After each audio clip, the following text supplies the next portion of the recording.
Welcome back to the Murder Diaries. I'm Paige. And I'm Natalie. On September 28th, 2001, 14-year-old Danielle Bell left her home in Pensacola, Florida for a night out with friends. Unfortunately, she never returned home and remains missing. With a less than ideal home life, Danielle began spending time with a 24-year-old man who had a history of abuse towards teenage girls. He and his friends were some of the last to see Danielle alive. This is her story. Used to think it's in my head, but I'm walking with the dead. Danielle Ariane Bell was born on July 28, 1987 to Matt and Susan Bell. Danielle, who was better known to friends and family as Dani, was the baby of the family, younger sister to Bonnie. The family lived in Pensacola, Florida, and despite being 6 years apart, the sisters were close and loved spending time together. The two girls even shared a bedroom for much of their lives. We got a chance to speak with Danielle for this episode. Here she is talking about her little sister. Danielle was the youngest. She was 6 years younger than me. She was a happy kid, outgoing, lots of energy, and she was very sweet, except for when she would make a mess in the room that we shared. So we shared a room together pretty much from the time she was like 1 or 2. She was a cheerleader. She had lots of friends. And she was very close with our mom, even from an early age. So we miss her very much. When Bonnie finally got her driver's license, unlike a lot of older sisters, she was excited to take Danielle with her everywhere. Bonnie worked at the local mall during high school and often brought Danielle with her to hang out or walk around the mall. Even Bonnie's friends loved Danielle, so much so that they'd pick her up and bring her along to go shopping, to the beach, or just to hang out. I think the most fun we had together was when I started driving. And so she would go with me to hang out with my friends. We went to the mall, just typical like preteen teenage girl stuff. Truly. I mean, there was quite a bit of age gap, right? 10 and 16 is quite a bit, but she kept up. She was always just ready for the next adventure. We went to the beach a lot. We lived near the Gulf of Mexico and we were on that beach a lot. So those are some of my best memories of her. Though the sisters were inseparable much of the time, that didn't mean they didn't have their disagreements or differences. Sharing a bedroom was difficult sometimes, according to Bonnie. Rightfully so, especially since Danielle was a little messy. Rather than pick things up and put them away, Danielle would sometimes just shove everything under her sister's bed. Bonnie said that Danielle often compared the two of them to the sisters from the late 90s MTV show Daria. She'd say that Bonnie was like Daria and that she was like Quinn, the younger sister. If you're not super familiar with Daria or you don't really remember it much, Quinn, the younger sister, was bubbly. She wore a pink shirt with like a happy face on it and jeans with her midriff showing. She was supposed to be kind of this pretty popular type character, whereas Daria was much darker, intellectual, and cynical type character. Well, she was 6 years younger than me. So by the time I was in high school, I would say when she was like 10, I would have things come up missing out of my closet. This was like a regular occurrence and was probably something we argued about the most. That, and she would shove all of, like when she needed to clean, she would shove everything underneath the bed. I mean, we got along really well, except for those two things. I was like, you stay on your side of the room and I'm going to stay on mine and don't steal my clothes. But that was something that I had to learn to get over because it wasn't going to stop. But, I mean, we had lots of time together where we would just sit and talk and she would tell me about her day and what was happening at school and what was happening in, her friend group. So we were really close. Bonnie had had enough one day and used tape to create a dividing line down the middle of their bedroom, trying to keep her sister from messing up her side of the room. Bonnie and Danielle relied heavily on one another as they were growing up, partially because their home life wasn't very stable. Bonnie said that her mother was neglectful and in and out of jail for different charges. When she was out, she treated Danielle as a friend, not as a child. She had no rules or restrictions, no structure. We do have another sibling that I won't talk much about due to privacy, but it was my mom, our mom, and then our dad. So he was Danielle's biological dad, my stepdad, and the man that pretty much raised me. So there was 5 of us in the household. When Bonnie was asked what it was like growing up in their household, she said it was not good. And, there was a lot of fighting between my parents. There was some domestic violence in the household, and my mom was an addict. So she was spending all the money that my stepdad brought into the house on drugs. Bonnie went on to explain that it wasn't abnormal for the house's utilities to be shut off due to missed payments. Susan was even arrested once for going outside and tampering with the electric meter to get the house's electricity back on. Danielle's father, Bonnie's stepfather, Matt, had a good relationship with both girls. He had a sense, though, that Danielle didn't really feel like she could go to him about her problems. Though Danielle's home life wasn't perfect, she found things that she loved at an early age and put her energy into them. Before she even started kindergarten, Danielle started cheerleading for a little league football team. She continued to cheer as she grew up and was part of the Tate High School cheer squad. The Pensacola News Journal described Danielle as a bright, happy girl who liked to dance and draw. Growing up, she loved coloring and being silly. When she was little, she had trouble saying parking spot and would always say sparking spot. She made people laugh, and Bonnie said that her sister was kind of all over the place in a way that drew others to her. She was outgoing and could and would make friends with anyone, but could also be a little sassy. She loved animals and brought home multiple stray cats, keeping them as pets. As a child, she wanted to be a veterinarian, but she eventually decided that she also wanted to help people and become a lawyer for children with disabilities. Our parents divorced in 2000. I had moved out after high school graduation in 1999. By 2001, Danielle was with my mom and living with her, and our other sibling was with our dad. So it was very much a broken household at that point.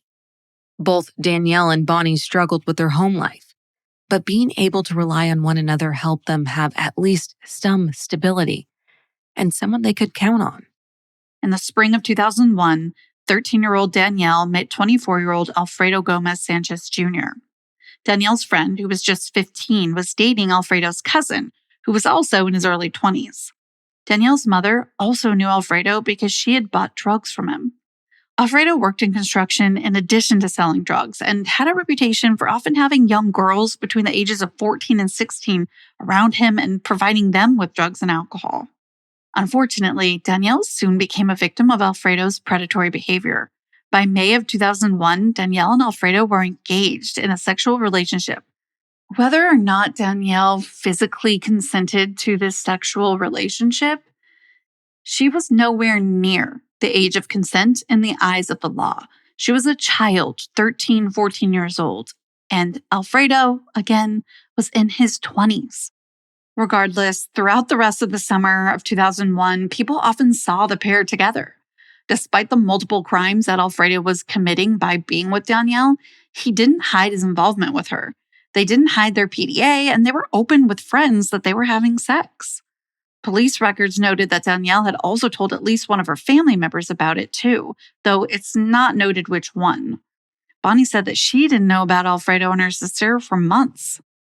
I think I want to back up just a little bit and note that there are a lot of inconsistencies in my mom's version of the story. I believe that my mom willingly allowed my sister to become involved. And I say involved, but it was really abused by a 24-year-old man for months before she went missing. The reason that I say that is, for example, about 2 weeks before my sister went missing, I had taken her to Pensacola Beach. We had our pictures made. And when I took her back home, I hear her ask my mom, "Can Fredo come over?" I didn't know who this person was.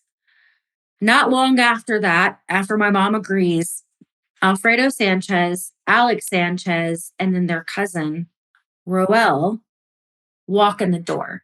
I'm 20 at the time. I'm eating I'm a college student, so I'm like, I'm gonna get food while I'm here, right? And I see these guys walk in, and I'm like, these dudes are older than I am, especially Alfredo Sanchez. Yeah. And I asked that question, what is she doing hanging out with this? Who is this guy? What is she doing with him? Why is he here? And my mom said, he's cool. She babysits for him. This is the first time I'm hearing this. My sister asked, can we go for a ride? My mom agrees. We start discussing this further, which actually turns into an argument. And my mom's still backing that he's a safe person and he's okay. And my sister gets upset with me and tells me to mind my own business. I end up leaving, and that was the last time I saw my sister. If Danielle's friends weren't already concerned about her involvement with Alfredo, in late August, they began to worry. Danielle showed up one day with a black eye, and when a friend had asked what happened, she replied, Alfredo hit me. Another friend recalled a different day when she found Danielle very upset and, quote, on edge of a nervous breakdown. Danielle reportedly told the friend that she and Alfredo had broken up and that afterwards he and, quote, some of his friends had, quote, gang raped her after giving her a significant amount of drugs. In early September, Danielle told her mother that she thought she was pregnant and that the father was Alfredo. Alfredo had reportedly threatened Danielle, saying that he'd kill her if she had told anyone about the abuse or the pregnancy. However, she did tell her mom and several of her friends. There are multiple people that have reported that they were told by Danielle that she thought she was pregnant. And I didn't know until Monday, October 1st. And she had supposedly told our mom this a couple of weeks before she went missing. Danielle had a doctor's appointment scheduled, but unfortunately, she went missing before she could go. Now, my sister was last seen September 28th at Alfredo Sanchez's best friend's house, Robert Bassett. I don't find out she's missing until Monday morning. My stepdad didn't find out till Sunday. So it's the inconsistencies, right? So we talk about my mom. Monday is when my stepdad and I find out from my mom that Danielle thought she was pregnant. And my mom at that time said she had found out like 3 weeks prior to this, 2 or 3 weeks prior to this, that Danielle was pregnant. Well, it was a little less than 2 weeks before that I saw Alfredo Sanchez, met him, and his brother, Alex. So the significance that Alex, his little brother, plays in this, he was about 18 at the time. Danielle was last seen with him headed back to Robert Bassett's house in a white Lincoln Town car. So that's Alfredo Sanchez and his brother. Danielle's last movements have been compiled based on information from her mother and some of her friends. Here's what they've gathered. On Friday, September 28th, 2001, Danielle got home from school at 3:30 p.m. with plans to spend the night at her friend Stacy's house. Susan had plans to go to a football game. Sometime between 6 and 7 p.m., Danielle told her mother that she wanted to spend the night with a different friend, Jennifer. Susan told her that she either needed to stay with Stacy like she'd planned or to come to the football game with her. Danielle told her mom that she'd just stay at Stacy's. Susan then left for the football game, assuming that that was the plan. Danielle was going to go to Stacy's and that Stacy's parents were going to pick her up. Yeah, so the night of September 28th starts off Danielle leaving home around 7:30 and going to a party in a park. And she left with neighborhood friends who all been cleared. Well, from that party in the park, she leaves with Alfredo Sanchez, Alex Sanchez, and Robert Bassett in Alex Sanchez's white Lincoln Town car. They head to Robert Bassett's house. The inconsistencies in that is that we don't know for sure that we haven't been able to place Alfredo Sanchez at that second party. But we did place Alex and Robert, as well as some other people, one of Danielle's friends. And that friend said that briefly, Danielle left the Robert's house with Alex and Robert to go to the store. And that mini mart, she was sighted around 12:30 a.m. on the 29th. From there, we did verify that she did go back to Robert Bassett's house. And then after that, at around 1:30 a.m., Danielle, her friend, and Alex head to her friend's house, who's also another teenage girl. Danielle was supposed to stay the night with her. When they get to her house, Danielle says, I don't want to stay. I want to go back to Robert's. So she goes back to, that was the last time we verified. She was in the car with Alex Sanchez, headed back to Robert Bassett's house. So the mini mart sighting was about an hour before they left a second time to go to the friend's house.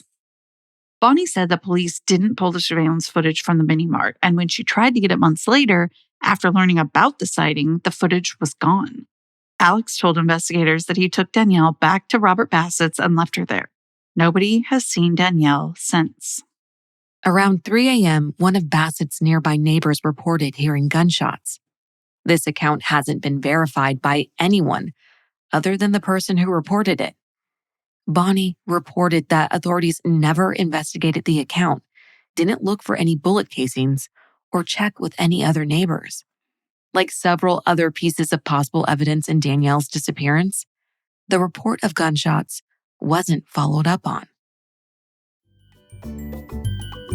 This episode is brought to you by Shopify. Every year, as we say goodbye to the past 12 months and hello to the new year, we promise ourselves and loved ones that at the start of the new year, it's finally time to meet that goal or start the business you've been dreaming about. Then time gets the best of us and we tell ourselves next year. Don't let that happen this time around. Make January 2026 the year you finally start the business you've been dreaming of with our trusted sponsor, Shopify.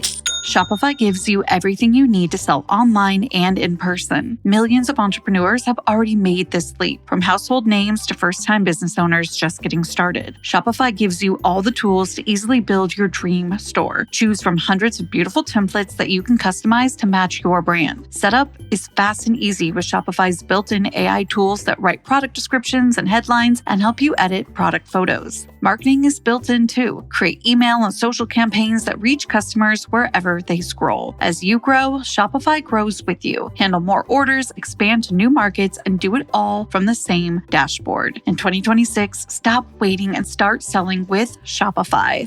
Sign up for your $1 per month trial and start selling today at shopify.com/murderdiaries. Go to shopify.com/murderdiaries. That's shopify.com/murderdiaries. Hear your first this new year with Shopify by your side. Insurance can feel like a secret language, full of codes, copays, and fine print that make reaching your weight loss goals harder than it needs to be. That's why Ro created a free insurance checker to help cut through the confusion. In just a few days after sharing your insurance info, you'll get a simple report showing which GLP-1 weight loss medications your plan may cover, and whether prior authorization is covered. No membership needed. If you decide to move forward, Ro guides you through the next steps, including an online medical visit and any lab work if needed. From there, a Ro-affiliated healthcare provider reviews your BMI, lab results, and medical history to see if medication is right for you. The insurance checker itself is completely free, and if you qualify and choose to continue with treatment, Ro membership is $145 a month. Over 1 million people have already trusted Ro to check their coverage for free.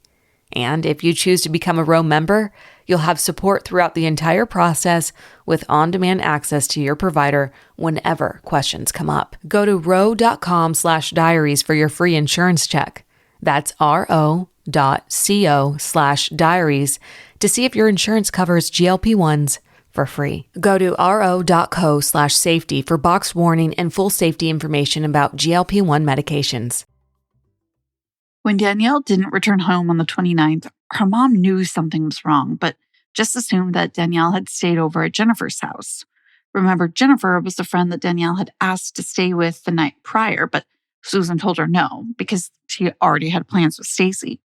Susan called Jennifer, who covered for Danielle, saying that the two were together. At the time, Jennifer had no idea that her friend was missing and didn't intend to cause any problems. On Sunday, September 30th, Danielle still hadn't returned home. Susan called several friends and family members to see if she could track Danielle down, but no one knew where she was. She was, however, able to find out that Danielle went to a party in the cantonment area on Friday night, but that no one had seen her since. Her worry grew about where her daughter was, and Susan called 911 to report her missing. Bonnie didn't find out until Monday, October 1st, that her sister was missing, and it was only after she happened to call her mom. So, it was about 2 weeks since I had talked to my sister, and I hadn't heard from anyone that weekend. So I just happened to call early Monday morning. I remember it very well. I had a paper to turn in for my English comp class, and I had about 30 minutes before I had to leave for class. So I just called to check in just to see what was going on. My mom answers the phone and she's hysterical. I cannot understand what she's saying. My grandmother gets on the phone and she's like, Bonnie, you need to get over here right now. Your sister's missing. And I said, what do you mean my sister's missing? Like, what do you mean? Like, when was the last time somebody saw her? She's like, no one's seen her since Friday night. You need to get over here. So I'm like, what is happening? I drive the 10 minutes to class, turn in my paper, head to Cantonment to go, which is about 20 minutes from where I was at. And that's when shit hits the fan. And I learn many things. Bonnie has a hard time wrestling with the fact that her mother waited 48 hours to report her 14-year-old sister missing, and it seemed to take urging from several other people for her mother to actually go through with calling the police that day. Well, I can tell you that Saturday, my mom did try to locate my sister by making phone calls, but she was also encouraged to call the police by Danielle's dad. She called and said, hey, Danielle's missing. I can't find her. Should I call the police? And he was like, well, yeah, you should call the police. Also, they were living with my grandmother. My grandmother later told me that she also had to encourage my mom to call the police. Police documents showed that Susan told law enforcement that her daughter had attended a party in the cantonment area on Friday and hadn't been seen since. She gave them several names of people that she thought may know where Danielle was, but strangely, didn't give them Alfredo's name. She also didn't mention that her daughter thought she might be pregnant. Through the investigation, we found out that it was not uncommon for Danielle to leave on Friday nights and not come back until Sunday, and she would be with Alfredo. My mom was aware of this.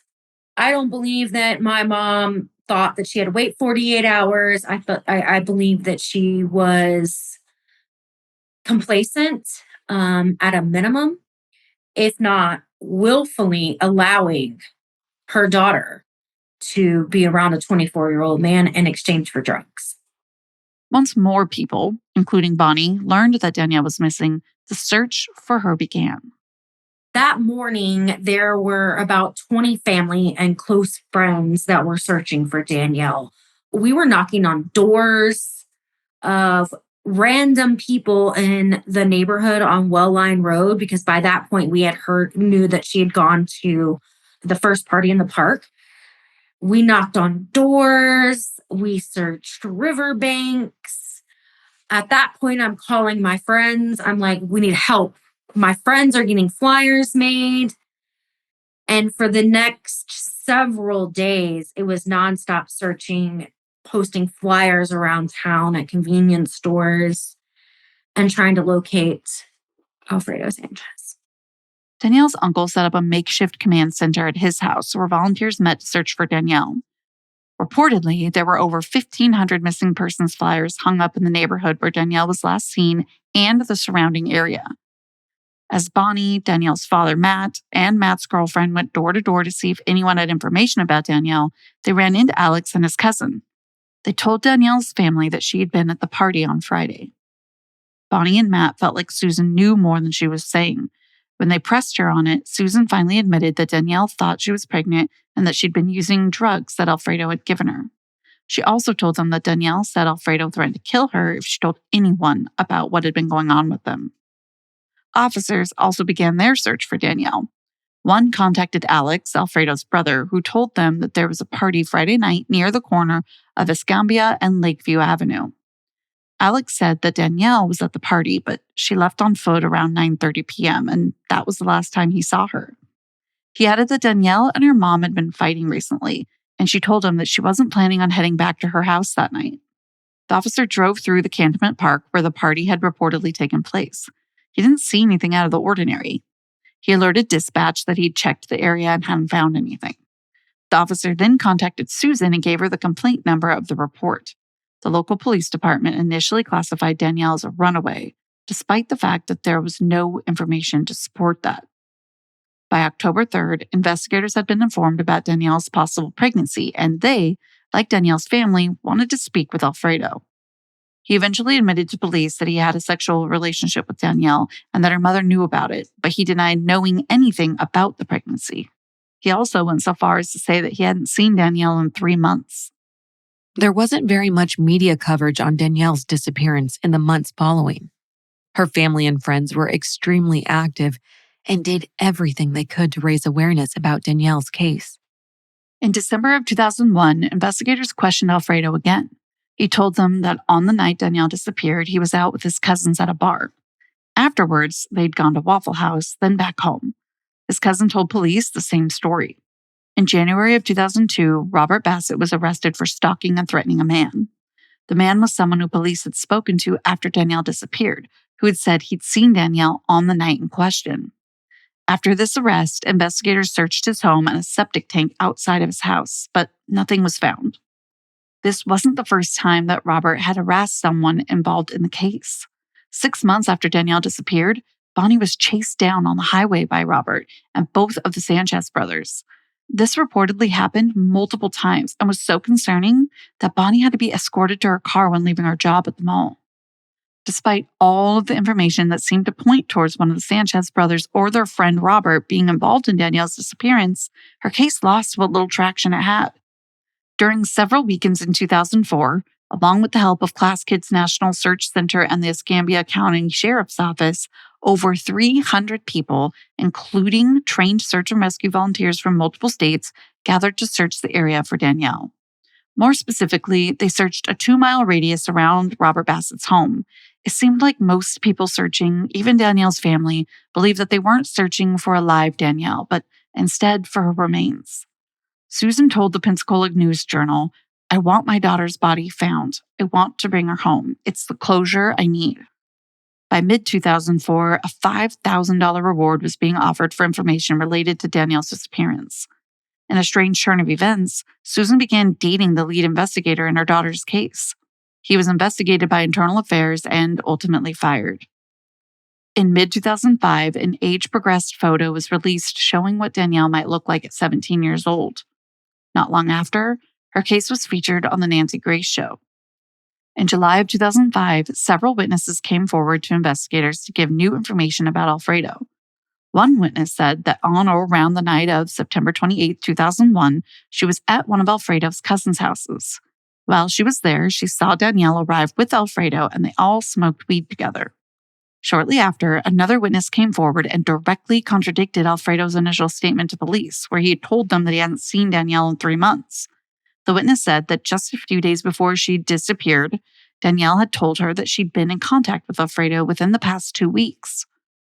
A third witness said that she'd seen Danielle and Alfredo together at her house about 2 weeks before her disappearance.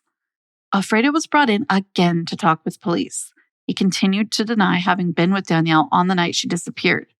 He said he had stayed with a woman named, quote, Laura Hill from the day of Friday the 28th through the following Tuesday. He also repeated his story about being out with his cousin at a bar in the Waffle House on Friday, but said that Laura Hill and her cousin Amanda were also with them. He further attempted to solidify an alibi by saying that he'd seen a man named John Vincent get arrested at Laura Hill's house on the 28th. Regarding Robert Bassett, Alfredo said that he hadn't seen him for at least a couple months before Danielle disappeared, and that the last time he'd seen Danielle was at someone's house, quote, a couple weeks prior to September 28th. Investigators continued speaking with witnesses, several of whom confirmed their belief that Danielle was at the park that night, as well as Alfredo. They confirmed that there was a party at Robert Bassett's after someone had seen him, Danielle, and both the Sanchez brothers at a nearby convenience store.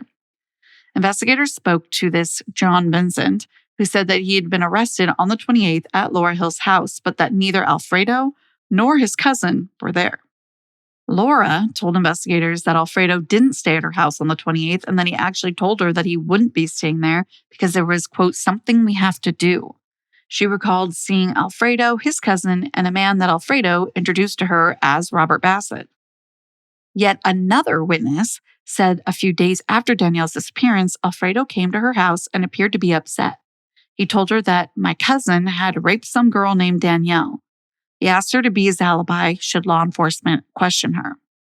During this 2005 reinvestigation into Danielle's case, investigators learned that at least 9 people knew about this illegal and super inappropriate relationship that was going on between Danielle and Alfredo. In November of 2005, Alfredo was arrested and charged with 2 counts of lewd or lascivious battery and molestation for his assaults of Danielle. On October 5th, 2006, he pleaded no contest and unlawful sexual activity with a minor, lewd or lascivious sexual battery on a minor, and lewd or lascivious molestation on a minor, and was sentenced to 45 years in prison. In 2007, Alfredo was charged with lying to investigators regarding Danielle's disappearance. Police alleged that between 2001 and July of 2007, he intentionally gave false information to investigators when he told them that he was with his cousin when Danielle went missing, and when he had said that he hadn't seen her in the weeks leading up to her disappearance. As time went on, Bonnie became increasingly frustrated with her mother's changing timelines and inconsistent stories. She began diving further into her sister's case and developed her own theory as to what happened to Danielle. Bonnie believes that her mother knew that Danielle was going to that party that night on the 28th.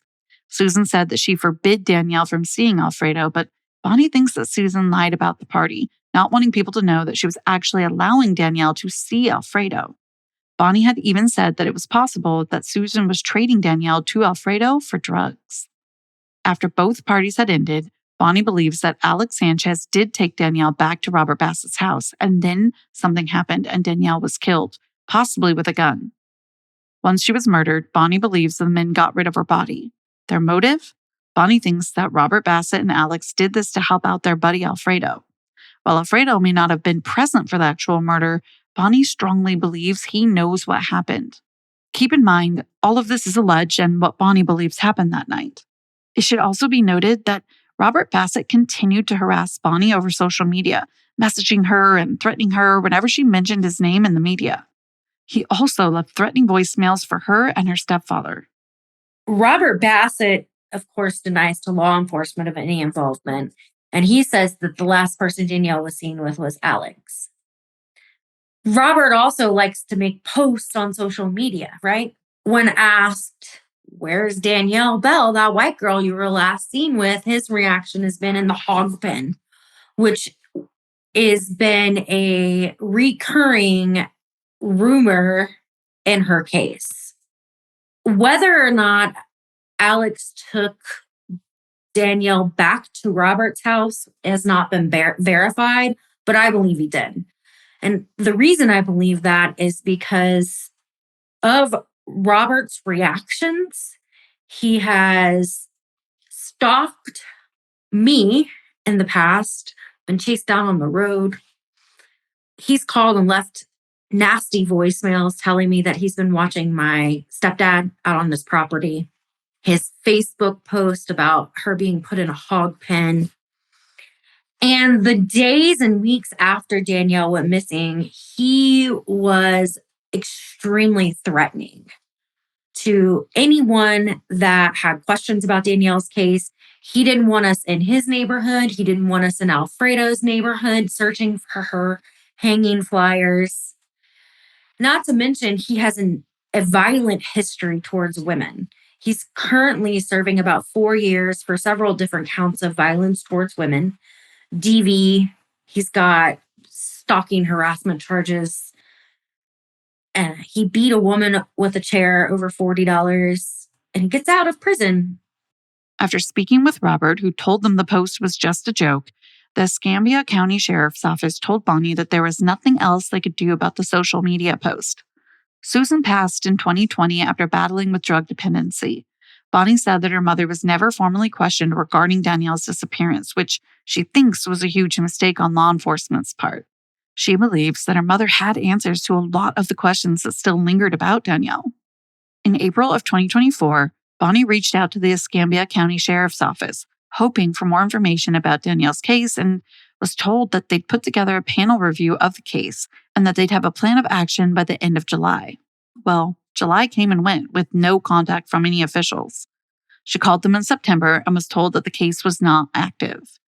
A retired detective was brought in to review the department's cold cases. He told Bonnie something like, "If there's nothing to go on, there's nothing to go on." As of July 2025, Alfredo was still in prison for the abuse against Danielle. His brother Alex is married with kids, and Robert Bassett was released from prison on November 28, 2025. Bonnie hasn't given up on her search for Danielle, regardless of whether she's getting assistance from law enforcement or not. Basically, I'm at the point where there are a couple locations that we want law enforcement to search, and we're hoping that they follow through with that. My stepdad's really been the point of contact with law enforcement currently. I'm on social media doing podcasts, just trying to keep her story out there. Most recently, we filmed with Nancy Grace, and I get to talk to awesome people like yourself who tells the stories and gets them out to the public. And my hope is that this keeps the pressure on law enforcement to go back, re-question Robert Bassett. Outside of Danielle's case, Robert has proven himself to be a violent individual, specifically towards women. And that concerns me. Bonnie tries to keep her best memories of Danielle at the forefront of her mind, to remind her of what she's working so hard for. Always the beach, but specifically, I had a friend that lived on the bay on a canal, and she had like a john boat and a paddle boat. And we would stick we would stick Danielle with my friend's older sister. And we would all just go out into the water, right? And so those two would be on the paddle boat and we'd be on the john boat. And those are some of my favorite memories. I knew at that time that she was around people that were going to take care of her and pay attention to her and give her the love and support that I also gave her. And she just enjoyed it. Those are some of my favorite memories. And just sitting in our room talking to each other. Yeah. Bonnie has been open about her belief that Danielle is no longer alive. However, when we asked her if there was anything she would want to say to her sister if she was still alive, Bonnie said that Insurance can feel like a secret language, full of codes, copays, and fine print that make reaching your weight loss goals harder than it needs to be. That's why Ro created a free insurance checker to help cut through the confusion.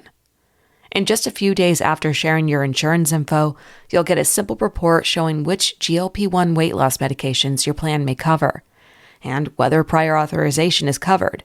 No membership needed.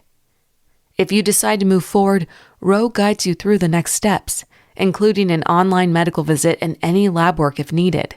From there, a Ro-affiliated healthcare provider reviews your BMI, lab results, and medical history to see if medication is right for you.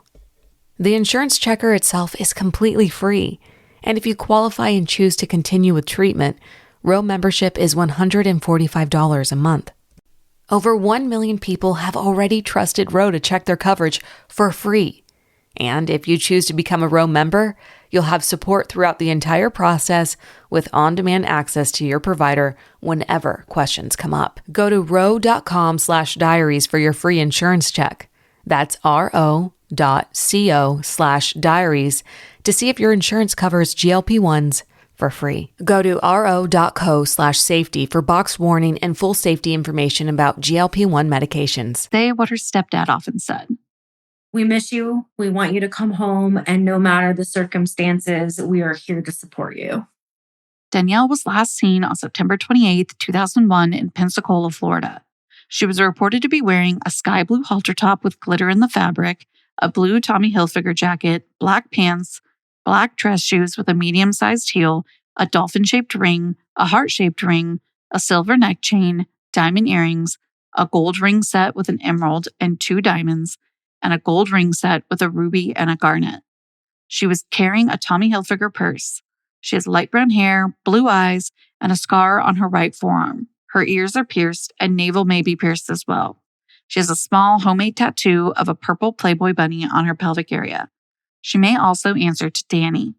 If you have any information about the disappearance of Danielle Ariane Bell, please contact the Escambia County Sheriff's Office at 850-436-9620.